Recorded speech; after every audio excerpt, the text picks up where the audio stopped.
As he said, my name is Steve Fritzma. I'm a principal architect with Elevate Studio. Elevate Studio is in Grand Rapids, Michigan. And we've been blessed to have the opportunity to help churches renovate existing structures that were not churches. Everything from a boat dealership to a fitness center, a couple of warehouses, a couple of school buildings, a semi-conductor research facility, believe it or not, and we'll be taking a look at that one a little bit later. But we've learned some lessons along the way.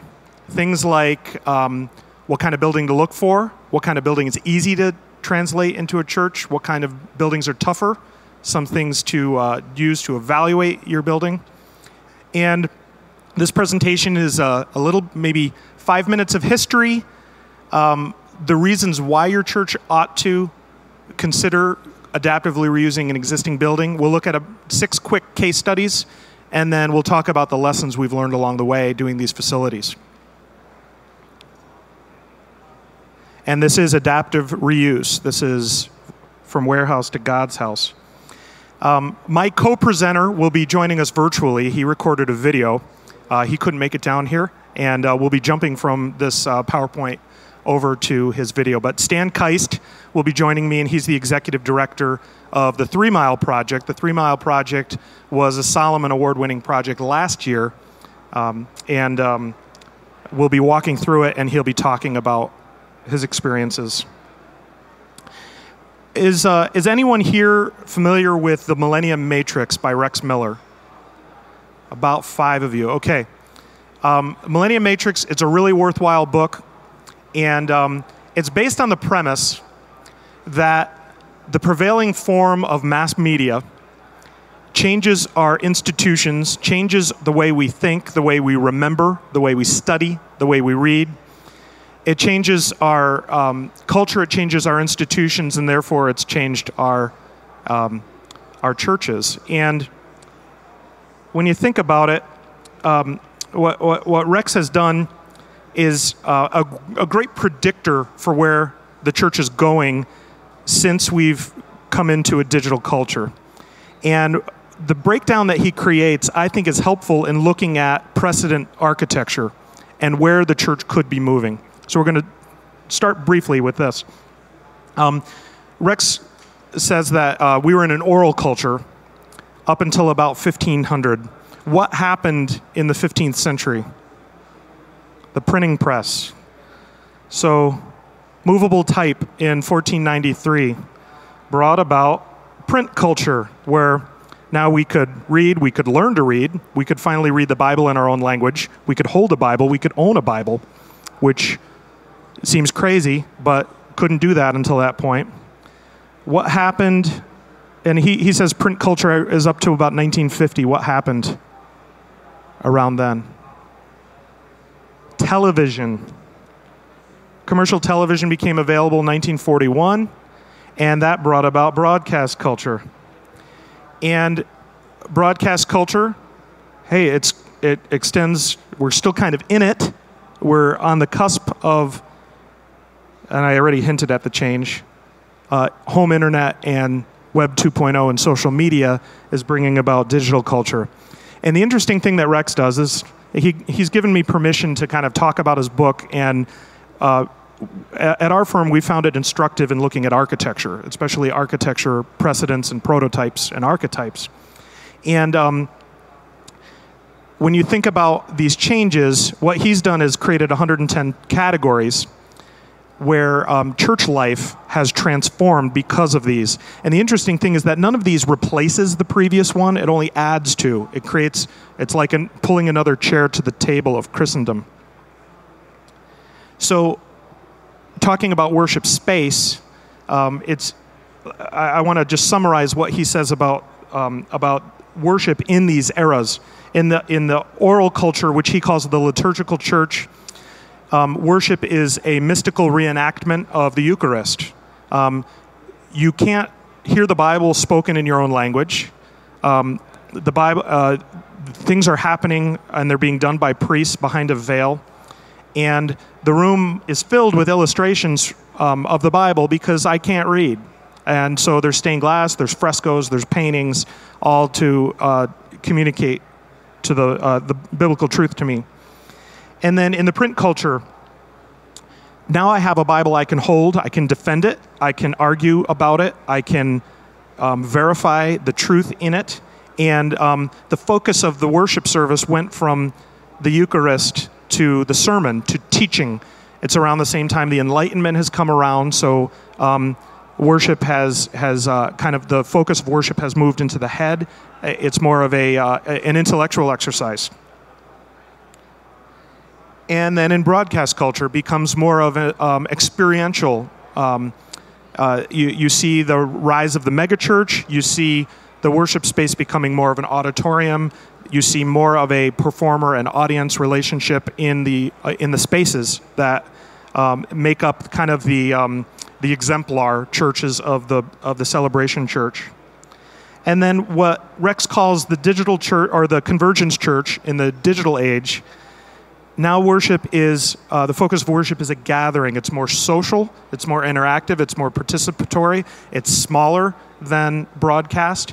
It might be a video venue for a broadcast room somewhere else. It might be the same church, but there's kind of a breakdown of and an expectation that we'll all have a voice. There'll be something that we work on together. It's not just the sage on the stage proclaiming everything. It's much more interactive, much more user-friendly, much more like social media encourages us to interact on the computer. So if Rex is right, these things have an effect on our architecture, religious architecture too. Now, the first Christians didn't have space other than when they were permitted to meet in the temple court, the court of the Gentiles of the Jewish temple. In places like Rome, they had to be driven underground, and they met in catacombs. And then as Christianity became more commonplace, they could meet safely in large homes of wealthier Christians, such as this, one of the first churches, or one of the first house churches discovered in Dura Europos. And then what happened in the 4th century in 333? Constantine says, we're going to make Christianity the official religion of Rome. And Constantine had an interesting choice. He could have booted out the pagan temples and said, I'm going to install this new church, the Church of Rome, there. But he realized that those pagan temples were really proprietarily meant for pagan ritual. He says, okay, I've got, if a town is going to have, a town in the Roman Empire is going to have a Roman garrison, it has to erect a basilica.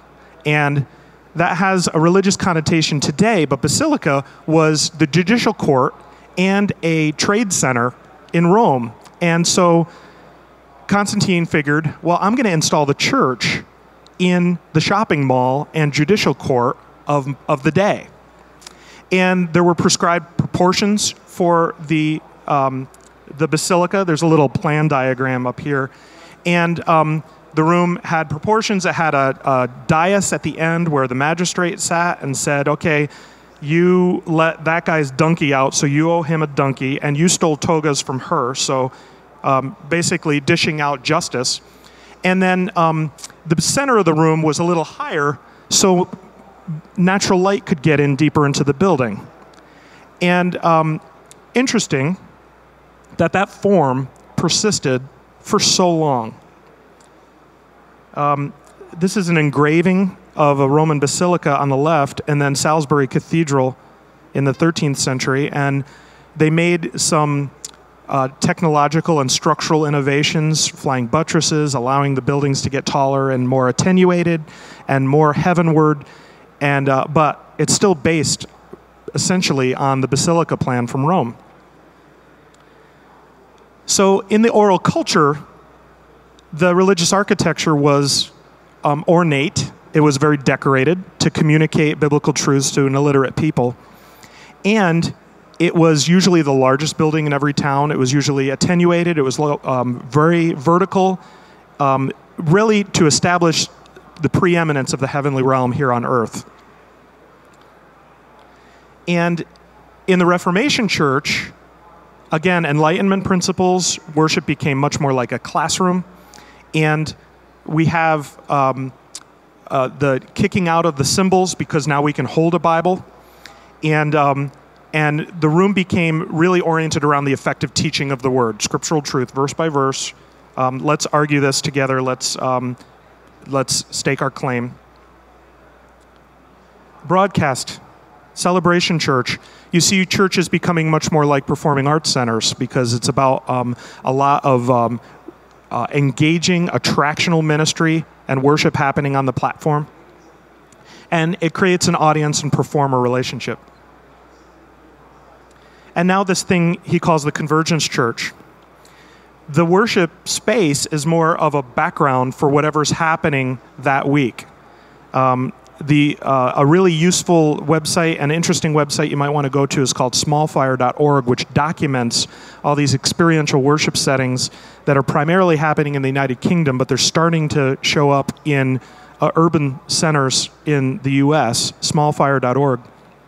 But it's the indigenous character of whatever the building happens to be that worship body is in.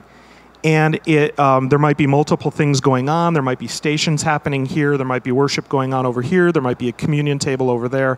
Much more loose, much more choose your own adventure in worship. So this evolution of form, these precedents, if you remember, the church moved into the basilica because it was there. It was a found space. It was a found object. Let's move in right here. It wasn't intended for worship, but we're going to use it. If you look at these forms, these plans, most of these archetypical or prototype plans don't lend themselves to found space except now with this emerging Convergence Church model. And the churches that we've been working with that have said, we'd be fine with that building, let's go, really don't have a strong preference for any kind of historic form or any kind of historical reference. However, that doesn't preclude that from happening. You can create spiritual meaning in a warehouse, maybe even the best type of metaphor for grace in a building like that. So why should churches consider adaptive reuse? First of all, lower first cost. It's much less expensive to adaptively reuse an existing building, even if you tack on the price of purchasing the building and renovating it. In a study done on general adaptive reuse, not church adaptive reuse, it was found that if an adaptively reused building is going to reach a point where it has roughly the same finishes as a new building, the adaptively reused building would save 20 to 25% off the budget. Now, what we've experienced is that most of our clients will say, oh, that loading dock door, that's cool, let's leave it. We don't need to replace that. Or those pulleys, let's make it a feature in our building. And so when a client is willing to say, let's just put enough into this thing to worship in it, make it cool and engaging, a place where people are going to want to hang out, let's leave the rest. We've seen savings, much greater savings of 50 to 80% when clients are willing to accept some of the raw materials in the building. And then another reason to do it is you can get buildings for very little right now. I was reading today that commercial real estate vacancy is going down. The vacancy is going down, so occupancy is going up. It's back, nationwide, it's back up to where it was in 2009, which is great, 3 years ago. But there's still plenty of vacant space. And as I was alluding to earlier, there's among church clients, especially younger churches, who are even having the conversation about wanting to move into existing space. There's an openness to a different type of aesthetic. And so there's a readiness, a willingness. Faster occupancy, because there's so much of the building that's already there, mainly concrete and steel, roofing, parking, to some degree, underground utilities have already been tapped in probably, if you're looking at an existing building. So you can get into that building a lot faster than if you were building new on a new site. This probably isn't true in Atlanta, but where we come from, we always have to deal with winter conditions. And when you buy an empty shopping center, you don't have to deal as much with winter conditions. There's nothing stopping you from the concrete trucks coming in, the heavy loading, or pouring a slab, or pouring footings, or excavating. You have to wait until March to do that where I come from. There's plenty of indoor storage for staging of materials, so you don't have to cover stuff with tarps outside in the mud, meaning you have to end up cleaning again and cleaning materials again. But there's plenty of storage in the empty building that you're renovating to put everything while you're using it. And then this is a big deal, emergence of rehabilitation codes. A lot of states have adopted rehabilitation codes, which means basically they stand between your project and full compliance with the International Building Code. They're created so that buildings are more likely to be reused. They want to incentivize reusing existing buildings instead of knocking down and rebuilding, knocking down and rebuilding. And rehabilitation codes give you a number of opportunities to avoid full compliance with the IBC because it's good enough with the existing building. And not every building works well. Some use groups translate to A3, which is worship, which is General Assembly for worship. And some buildings, existing use groups, don't translate very well. But many, many states have adopted rehabilitation codes relatively recently. It became more mainstream. Michigan's was 2006. Others were a little earlier, 2003. Some states aren't even online with a rehab code yet. Another reason to consider it is because so much of the superstructure of the building is already done. If you can mobilize skilled or unskilled volunteers, there's a much greater proportion of the project that can be done with volunteer crews. And some of the case studies will show you much of the work was done with volunteer crews because the heavy lifting is done. And then stewardship and creation care. It really goes aligned with recycling. You're essentially, if you're adaptively reusing an existing building, you're recycling a building for a new purpose. And that goes right along with stewardship and creation care. A pop quiz, what is the most sustainable building material? It's a trick question. It's the one you never use. The one you never need to use. So, materials have a life cycle. They've got to be mined or extracted or harvested or cut down. They get transported to manufacturing, then they get transported to construction. They get used in services. They eventually will get, unless they're built extremely well, they'll get demolished, and then they'll end up being recycled or in the landfill. And the most energy, when you talk about the complete energy cycle of a material, it's called the embodied energy. It's the energy to dig it out of the ground, to crush the bauxite to get the aluminum out, to cut down trees and mill them. And easily the most energy intensive period of any material's life is in its extraction from the raw state. So once it's in a building, it can be reused much less embodied energy than that first stage of actually getting it. And this diagram, this pie chart, is where the embodied energy is in a typical building. The envelope means the enclosure system, the walls that keep the rain and the hot and the cold out, the structure, etc., finishes. And the green parts of that pie, according to the Cole and Kernan Research Project, the green parts are the amount that's already there when you adaptively reuse. So you're saving that much embodied energy, 60 to 85%, depending on the building. And kind of the father of adaptive reuse is Carl Elefante from Quinn Evans Architects. And the greenest building is actually the one that's already built. So all this talk about LEED, and I'm a big proponent of LEED. I'm a LEED accredited professional. But when you think of the totality of embodied energy, existing buildings actually are quite green as compared to a brand new LEED certified building on a new site. One report I read said that it might take 60 to 65 years for that new LEED building to actually be greener than an adaptively reused equivalent building of an equivalent size and purpose. A reused building uses 16 to 38% of the embodied energy of a new building, and 36% of our landfills are former buildings or construction waste. This is just a great opportunity to reuse and repurpose an existing building. And LEED started out about 2001. We're now in about our fourth or fifth, and they're talking about the next iteration of LEED. And each subsequent iteration of LEED seems to award more and more points in their rating system to projects where adaptive reuse is key.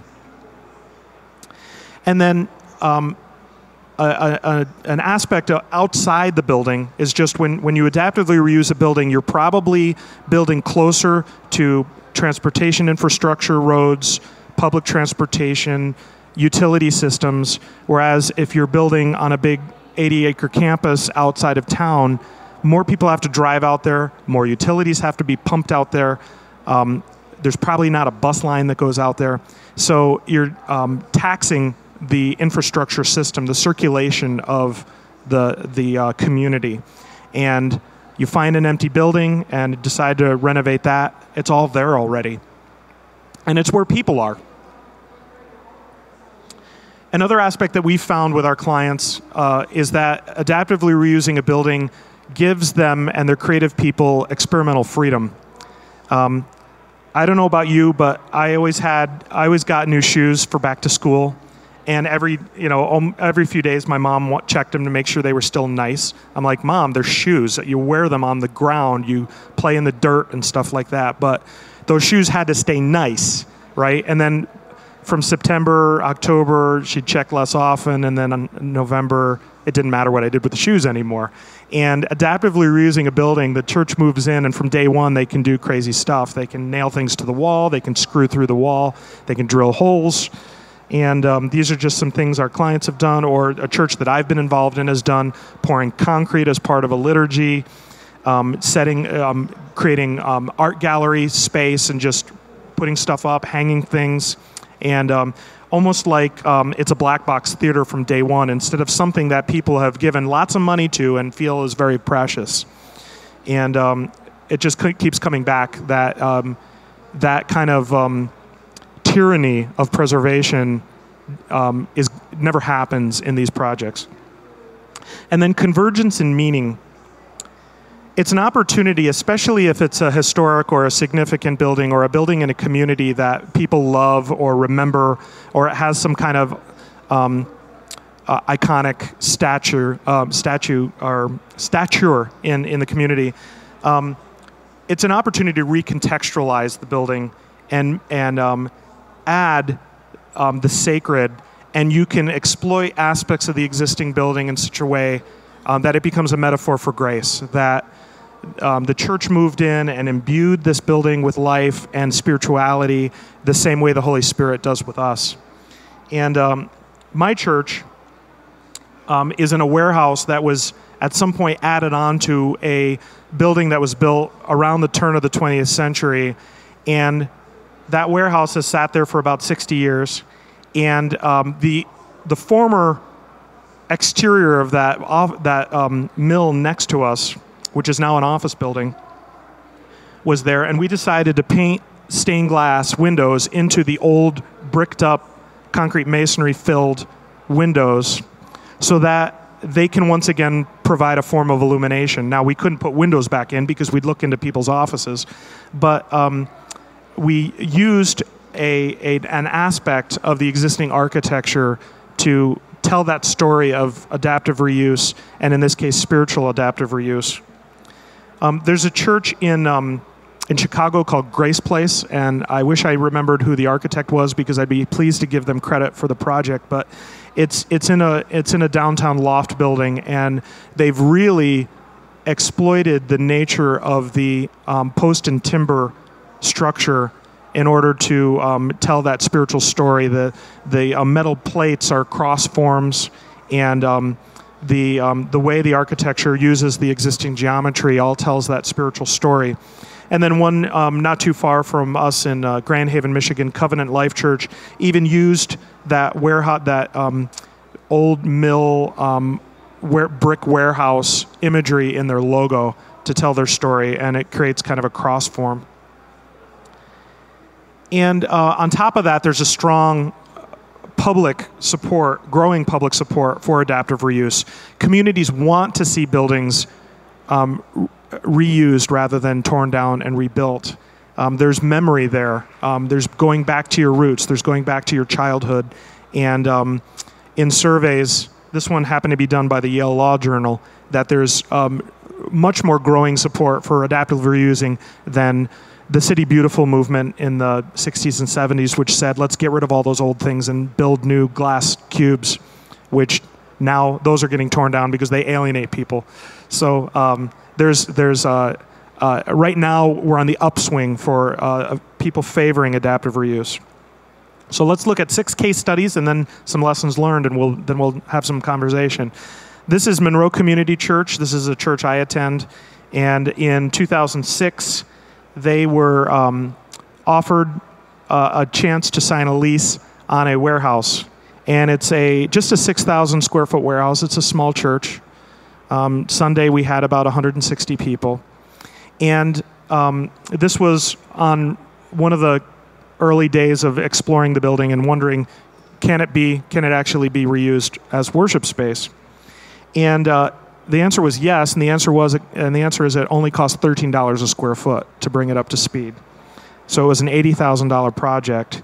And another interesting thing about this facility, who knows what that is? This little Precious Moments doll. This facility used to be the shipping warehouse for Precious Moments when they were owned by Jonathan and David Company. So we exorcised all those little demons to make it a new contemporary church.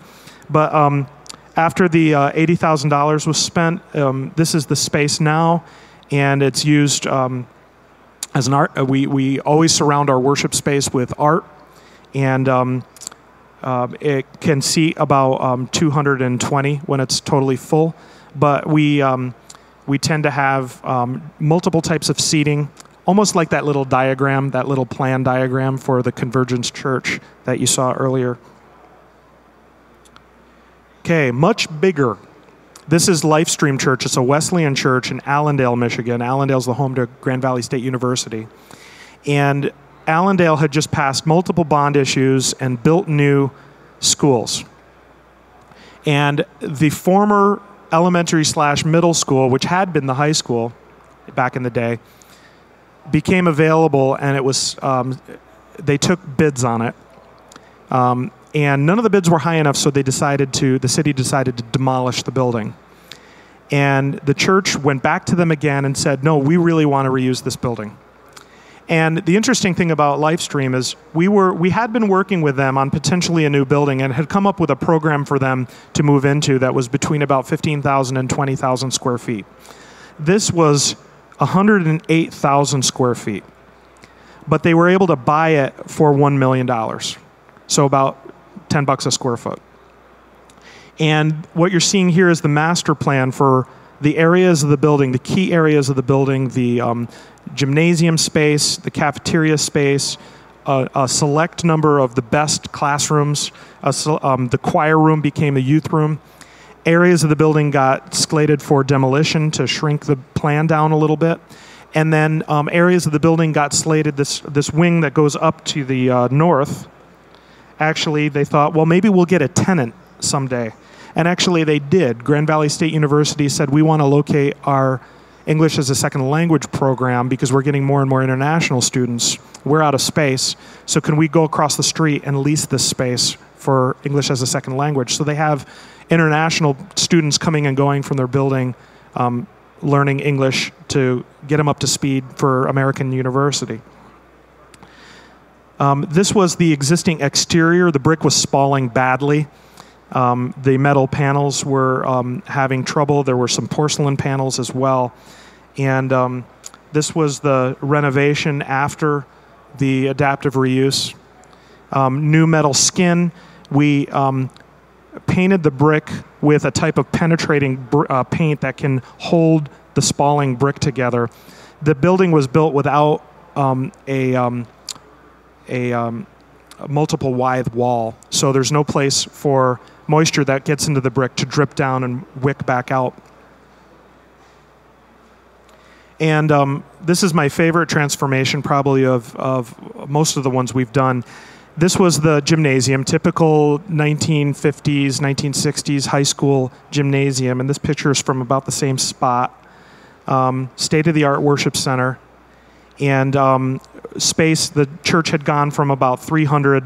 This space can sit about 550. They've got, they opened on January 22nd in this facility, and now they've got, they can fit about 550. They have 2 full services already in less than 1 year. And people, I was there on opening day, and the whole community came out and said, I had Mrs. Jones in that room right there, and now it's a nursery. And the collective memory of the community just came out. And it can't be understated when you adaptively reuse a facility, especially a school. There are people from the community who, you know, I played basketball in that gym, and now Pastor Jim at Manus is preaching at me from that spot. And it's kind of a cool way to relive that cultural memory. This is a Frontline community church, and they came from another small building. I don't know if you can see it on that plan, but that to scale, that's the building that they came from, about 10,000 square feet. And this building was actually a former department store which had been converted by Meijer to be their corporate offices. So it was a department store, then Meijer's corporate offices, and then they consolidated their offices and this building became available. And the church said, let's go for it. And we thought they were biting off quite a lot. And they were, but what the strategy became to, this is the existing plan. The strategy became to create a master plan and then zone it and decide that we're going to renovate about the central 35,000 square feet of that plan with worship space, with lobby. And the building was a huge asset. It had just received 2 years ago a new white EPDM roof. It had just received a new fiber optic backbone throughout the building, and it had just received new packaged rooftop units. And then it was emptied because of consolidation. And the church got all of that. The facility even had a little studio with the radiused floor and the radiused walls for like doing product photo shoots that the media team just immediately adopted and started using for media production. So it was just a great match. This was what the space looked like when we walked in and walked through. And this is the worship space from about the same spot. It seats almost 1,000, about 900 people on a flat floor, about 150-degree opening with a panoramic screen. And the church did not have a lot of money, but the church had a lot of really active volunteers. And so the design team used as much off-the-shelf material as possible, sheets of dual polycarbonate and little brackets suspended around just groups of par 38s become these cool light fixtures where the light kind of crisscrosses and zigzags around. Birch doors become welcome center. Just real easy stuff that volunteer crews could put together and build, and they really pulled it off well. Okay, I think there's 2 more case studies. This is Jubilee Christian Center in San Jose, California. This is the church where MC Hammer had a service for a while, and Ron Canoli got his start as a worship leader in this church. And in Silicon Valley, around 2005, there were all kinds of facilities available because the bubble had burst. Software companies shriveled up and died overnight. And the building between their worship center on the left and their office building on the right became available. And they were out of space for children's ministry and youth ministry, so they bought that building in the center for $8 million and tied their campus together, essentially. This was the building, as we came across it, it was filled with cubicles. It was Dilbertville through and through.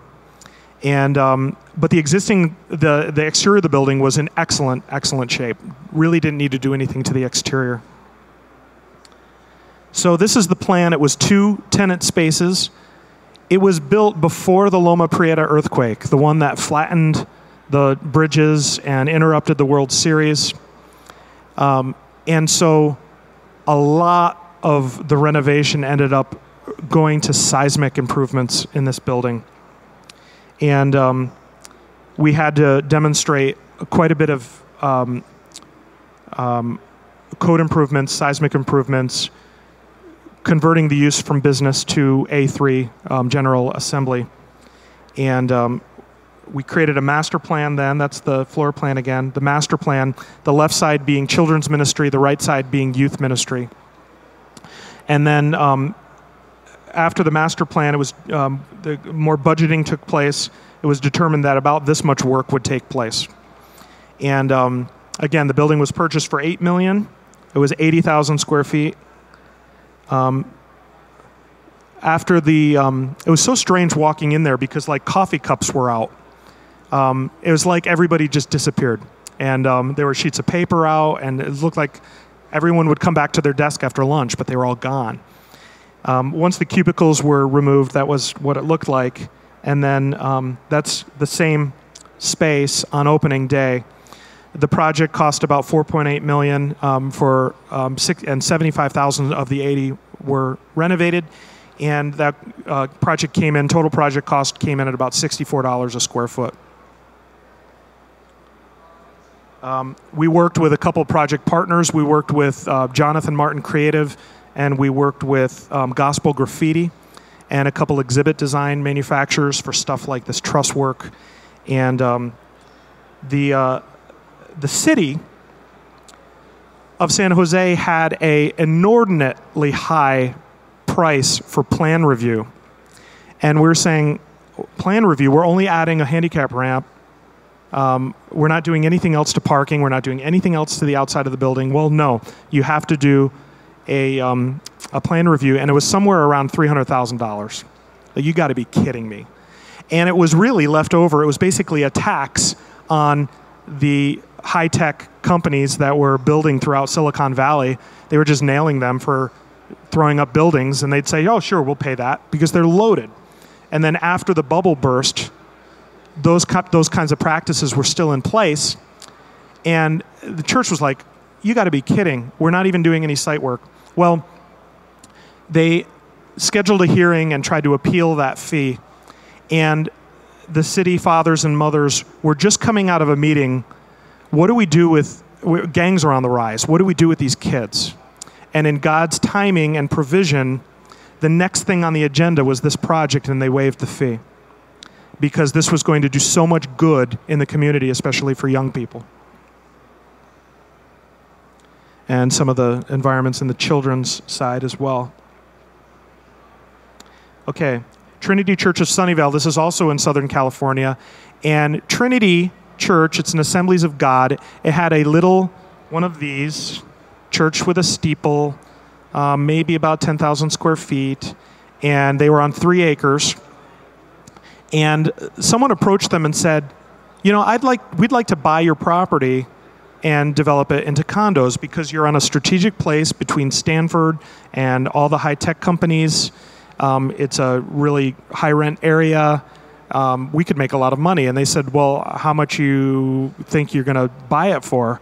And they got an offer that was way more than they expected. So they said, well, maybe we are sitting on a gold mine here. Let's see what we can do. So they put it up for auction, and the winning bidder bid $16 million for 3 acres of land in Southern California and developed it into condos. And in an act of grace, they named it Trinity Park after the church that used to stand there. So the church went out and went shopping, and found this plan, which is a semi-conductor research facility that's empty. The right side was the corporate offices and laboratories, and the left side was warehouse and manufacturing. And the site was in an interesting place. It was a nice crossroads located downtown, a lot of people driving by it, not too far off Route 1. But city of Sunnyvale had created little zones where you could put a church, little overlay zones, overlay districts. And this site was not quite in the church zone. But after some complaints and a small threat from a civil liberties group, the city said, oh, we'll have you there. We'll let you go there. And then another interesting thing happened. The church wanted a very contemporary expression and proposed it to the city. And the city's design police said, it doesn't look churchy enough. It ought to look a lot more churchy. If it's going to be a church, we need it to make it look more churchy. So here we have a secular government telling a church that their building had to be more churchy than the church wanted it to be. So it had to go through another redesign process, and eventually it became, it proceeded. So a master plan was done. Eventually the worship center is going to be on the left side, but on day one, mainly the front half of the building was renovated into church. And the building was filled with raised floor, with access floor system. And the church ended up selling it and getting quite a lot of money back for the raised floor system. So when you adaptively reuse a building, walk through and see if there's potentially anything that you can actually harvest or sell. When I showed you Lifestream, there were the parts of the building that the master plan showed that was going to be demoed. They ripped all of the copper wiring out and got about $13,000 for the copper wiring in about 40,000 square feet of building. And then this is some of the spaces that were transformed. The same angle from the exterior, a vertical tower that lights up and is visible as you come down the main drag into Sunnyvale. More spaces. The stained glass was harvested from the old building and reused in the cafe. And again, the space was used with a lot of off-the-shelf materials to keep the cost down. The kind of sculpture underneath the skylight there are actually bed slats from IKEA. And the light fixtures above the cafe seating are, again, these lovely bentwood birch bed slats from IKEA that you can buy them by the box. And if you asked a carpentry shop to make them that way, they'd cost an arm and a leg, but you can buy them by the box from IKEA. And then the youth space, very engaging youth space. Again, some of the teens were involved in some of the design and the building. They put the light fixtures together from work that the design team had set up for them. Okay, this is the main case study, 3 Mile Project, the Solomon Award winner last year. And I'm going to switch over to a video intro from Stan Keist, the executive director of 3 Mile Project. So let's see. Here's Stan. Hi, Stan. In youth ministry, and let me start. We operated a very outreach-oriented visit. Let me start them over. Okay, play again. Greetings from Michigan. I'm Stan Keist, and I'm the director of the 3 Mile Project. And while you're enjoying the weather in Atlanta and maybe a trip to the varsity for lunch, I'll be spending this weekend with 1,000 or so of my closest junior high and senior high friends. So, as much as I enjoy high humidity and a good hot dog, I'm thinking I'm getting the better part of the deal. So. Hope you're enjoying your time there, but I will definitely be enjoying my time here in Grand Rapids with the young people that will be visiting us. Steve has asked me to share a little bit of background about the 3 Mile Project and how we've gotten to the point we're at 21 months after opening our doors. So I'm going to spend just a couple of minutes telling you about the project itself and the process with regard to how we got to where we're at. The 3 Mile Project comes from about 20 years of experience in youth ministry, and we operated a very outreach-oriented, visitor-friendly youth ministry, but we're completely frustrated and constantly frustrated with the fact that there were so many young people in the community that we would never make point of first contact with crossing a church threshold. And while we were in the community supporting the young people who came to our youth ministry by attending football games and basketball games and band concerts, we would repeatedly say all these young people in the community that just weren't being reached and that didn't have a positive community to become a part of. And so we dreamt of a place like the 3 Mile Project, a place that would be non-pressuring, non-intimidating, exciting, fun, welcoming, and loving, where young people could come, invest their time, be a part of a community, and experience just a loving environment. And so that's what we've tried to produce here at the 3 Mile Project. And as we've gone along, we've realized that we've been called to a ministry of softening hearts. Kids come in the door, we treat them with love and respect, we invest in them, we build relationships with them, all the while trying to earn the right to be heard and invest in their lives. And what we found in these almost 2 years that we've been open now is that we may not get the opportunity to share the gospel with every student that comes in here, but we are working toward this idea of breaking down walls and softening hearts, so that at some point down the road, when someone does get that opportunity, when the timing is right and when God works in a young person's heart, that they've spent time here and perhaps we've plowed the field so that message will take root. The process itself began when a partner of mine in youth ministry, I did youth ministry with him for 15 years, called me up one day and said, you know, all those dreams we had about reaching young people in the community, we've got the resources, let's look at what that looks like. And unlike 99% of the dreams of youth centers that occur out there in the world, we actually started backwards. We had the resources first, and so we realized what a blessing that's been. But the process was, we've got the resources, what does this place look like? And so we spent several months doing research, visiting other facilities, and doing all the groundwork necessary to figure out what the 3 Mile Project ultimately would look like.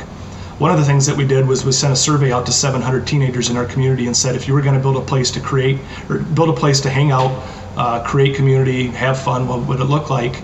And we got that information back from the young people. We separated it by gender, we separated it by age, and we were able to get a pretty clear idea on what young people were looking at or looking for from the standpoint of a place to come and hang out and spend time. We also started looking at buildings, and we were very committed from the beginning to trying to find an industrial building in which to use. And part of the motivation was quite frankly, there are millions of square feet of abandoned industrial space in the West Michigan area that are available, and as a result, it's pretty inexpensive to acquire. Secondly, our benefactor was located in an industrial area here in the northwest side of Grand Rapids, and we really wanted to do this in our neighborhood where we lived, and also convenient to where our donor was located as we did the work of putting the place together. So we identified buildings. Our first building was actually a 3,700 square foot portion of a building because our original dream was an after-school coffee shop. But we realized quite quickly after we were getting the surveys back from the young people that 3,700 feet wasn't going to cut it. So then we looked at a 10,000 square foot building, then a 20,000 square foot building. God kept closing doors. We walked into this 40,000 square foot building, and I can remember having two distinct thoughts, one upon the other. The first one was, God, this is perfect. And the second one was, God, you've got to be kidding me. We've gone from 3,700 square feet to 40,000 square feet, but God didn't close this door, and so it became very obvious to us that this was the building for us. There were a lot of things that were available in this building to us that weren't available in some of the other buildings that we looked at, particularly from the construction standpoint. The building is a barrel vaulted roof, which means there are no center supports. It also means that it had an attic that was already full with cellulose insulation. And so for a lot of reasons, this building just really lent itself to the things that we were going to do here. We contacted the guys from Elevate Studios, and we gave them some basic information. We gave them the survey information. We showed them our building, which we were in the process of taking back to basically a white box. And then we gave them some basic instruction. We said that the place had to be indestructible. We get extraordinary wear and tear in this facility. We told them that we wanted to have clear lines of sight, not only for us, for our ability to watch what's going on, but the young people want to see and be seen as well. And then finally, we told them it had to have a wow factor, that for some of these young people, we get one opportunity, and if they're not wowed, we won't see them back. And I can tell you 21 months after we opened this facility that we've hit a home run with all of that. 21 months later, the building looks almost like it did the day we opened. despite the fact that we've seen almost 9,000 different students come into our facility from 87 different elementary schools, 82 different middle schools, and 65 different high schools. We've got students coming from a 40-mile radius routinely, and the wear and tear in here, if you can imagine a night with 850 junior hires running around in here, we've had some Friday nights like that, and the building has performed just superbly. I like to stand and watch kids come in for the first time because the wow factor is something that's fun to watch when they first come through our entrance, come into the main portion of the building, and just watch their eyes open and their jaws drop as they see the facility for the first time. So along the same lines, we've really met that initial goal. And then lines of sight obviously were important for us from a security standpoint. And again, that's worked really well for us. My ability to stand in one spot and watch the majority of what's going on in this facility is very important. We originally tried to find a contractor to help us put this project together. We were looking for somebody that would be sympathetic to our mission here from a cost standpoint, but also be willing to work with the volunteers that we believe we'd be able to identify to help us here. That did not work out the way that we expected, and so ultimately we decided to do this project ourselves. I'm a licensed contractor here in the state of Michigan, and even though we would have liked to have spent our time doing other things like fundraising and identifying and recruiting and training volunteers, we decided to do the project ourselves.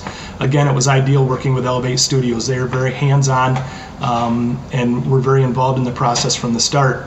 I like to joke that I spent that summer with my crew of 17-year-olds and 70-year-olds. We spent 5 months in here remodeling this building, and we hired a bunch of older high school and young college students, and then we had a bunch of volunteers that were retired gentlemen, Bible studies, and those kinds of groups that were in here.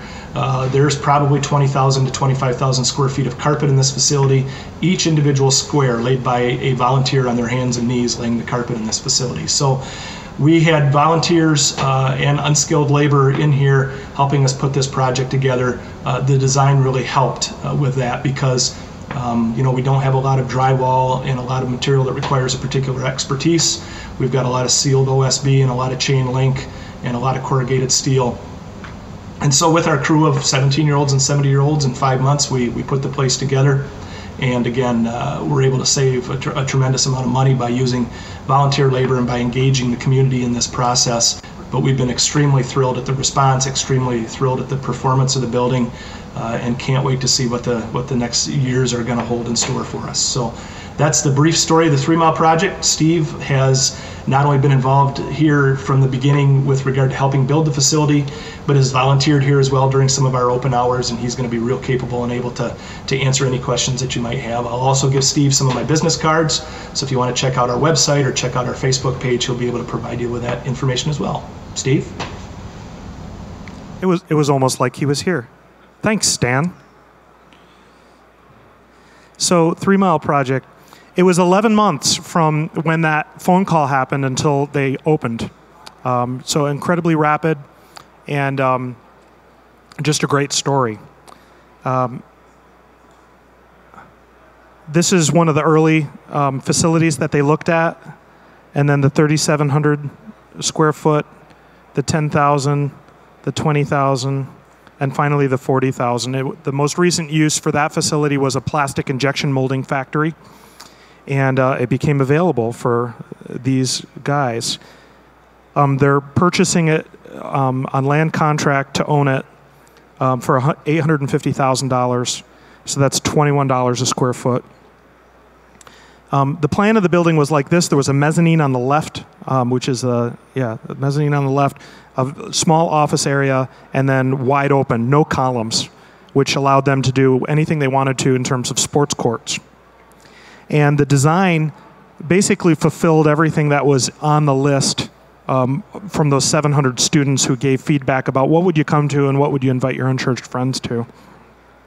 And that's video games, cafe, a craft media lab for people who aren't into games or maybe they didn't come with a whole group of friends. They might want to be working on something. A skate park, a reball, basically paint gun without the paint, and video games, table games, cafe. And we try to use, as many of the existing materials as we could, taking the metal off the mansard roof and putting a semi-transparent polycarbonate panel with neon light behind it and LED fixtures, reusing as much of the existing building as possible. Some of the environments here, taking ordinary gym light fixtures and kind of creating a corsage of different types of welded wire fabric around them, using oriented strand board, using old t-shirts, using old shipping blankets, industrial shipping blankets that movers use. And that's the craft room, the perches up above, the cafe. We wanted to create some kind of a cool fence, just delineating the area between the cafe and a lounge area, and bought cases of green driveway markers that the snowplows need to know where the edge of the driveway is, and just kind of created a forest of those, very inexpensive. The back seat of this banquette seating is pool noodles from the dollar store screwed to the wall and wrapped in a shipping blanket with a carpet reducer strip holding it in. So just trying to do things with very creative, very inexpensive materials that volunteers could use. And the space is packed. They've now started third Sunday worship in the evening, where a youth pastor from Monroe Church comes in, and the kids are invited back for an evening worship service, and it's packed. And that's a very typical day. I took this picture the last time I was there volunteering in the cafe. Just a fantastic environment. Okay, lessons learned. We have 5 minutes left. Before you buy or lease, I guess these are probably the best takeaway slides, aren't they? Before you buy or lease an existing building, choose the right building. How do you choose the right building? Here's some criteria. Consider the overall condition and age of the building. Is it going to survive much longer? You only want to put a lot more money into a building if you know it's going to last another 40 or 50 years. Consider the useful life, the remaining useful life, and appropriateness of engineering systems. Are all the mechanical systems shot? Are all the transformers shot? If so, you might want to reconsider that building.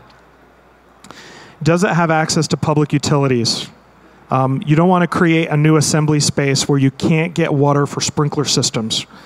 And if your existing building does have a sprinkler system, that's a huge bonus, because it's already there. It's going to make converting it from whatever use group over to A3 much, much easier. Otherwise, you should just plan on sprinklering the building. Non-combustible construction is preferred. Are walls wood-framed, or are they metal studs and other types of non-combustible structure? That's another bonus, because it gives you a construction type that can be larger between fire-separated areas. Does it have a large structural bay size? If you look around, there's columns, columns there and there, leaving plenty of room to do what we're doing here today. If columns are much smaller than 30 foot by 30 foot, it makes assembly for a larger group of people pretty difficult without leaving seating out, because it's kind of like old Tiger Stadium. You're watching the play unfold, and then you have to jump to the other side of the column to see it. And you want a big bay size for especially your larger worship space. And then ceiling height. Is the ceiling, if you're considering a relatively large group, is the ceiling height going to allow you to tier some seating so you can still have good sight lines? And not so large that you have to mothball a major portion of it. We were showing Frontline Church earlier, and they were only going to use 35,000 square feet, and lots of that building ended up getting old, tough to clean, tough to maintain, tough to heat and cool, even just to keep pipes from freezing. But don't go so big that you can't handle it anymore. You have a tiger by the tail. And location, and location. Is it close to where people are? Is it close to where your existing congregation is? Is it close to public transportation? Is it very visible? Is it something that people know and remember, and it'll be a big deal in the press if that old building's getting reused? All those things are important things to consider. Have a qualified licensed architect walk through to look at the building and say, yeah, you can do this, or you guys would be crazy to do this. And one of the key things is the potential code compliance of the building. Budget enough for furniture, equipment, and technology. We've had a few clients put everything into getting into the building, and then they have nothing left for furniture, or the technology system might not be as much as robust as they wish. And they're thinking, well, we can always add those later. But then you basically limit the building from being truly transformative. You're limiting the cool factor of the facility. Research code and zoning compliance ahead of purchase and lease. Is the city going to let you put a church there? They might not like that you're putting a church there because that takes it off the tax rolls for the town. So you have to consider that. We have found often, though, that city officials are just happy that that derelict building is going to get used for something, even if it's coming off the tax rolls. Test the government pushback. And then investigate deed restrictions, easement, environmental requirements, hazards.